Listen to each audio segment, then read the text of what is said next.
Poursuivons ce journal avec la procédure à suivre en cas d'infraction au centre d'une conférence débat animée au Salon de la Femme par Sidonie Owe, présidente d'une ONG locale. Sur les principaux enseignements de ces échanges, le reportage de Sheila Mebale et Arnaud Mengue. Connaître les textes de loi sur la procédure à suivre en cas d'infraction débute par la connaissance du délit.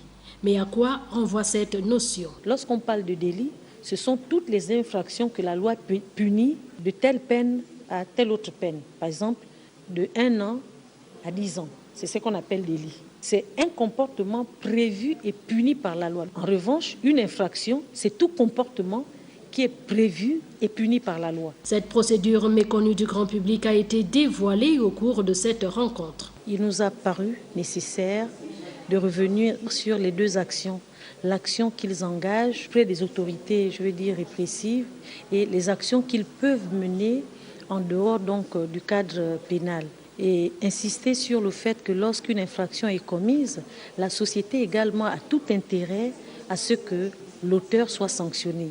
Et le représentant de la société en pareille circonstance, c'est les représentants du ministère public, parce que ce sont eux qui portent l'accusation devant les juridictions de jugement. La justice rendue au nom du peuple gabonais permet de sécuriser les biens et les personnes. Ce même peuple gabonais contribue, chacun à son niveau, à mettre les moyens pour pouvoir sécuriser leur vie dans la cité. Il n'y a pas de raison que le trouble soit permanent et que la justice soit faible à agir. L'officier de police judiciaire joue un rôle important dans une procédure par ses missions. Les missions des officiers de police judiciaire, c'est de constater les infractions, de rassembler les preuves, de rechercher les auteurs et de les présenter devant les juridictions de jugement. Mais on va rassembler les preuves comment, si on n'a rien?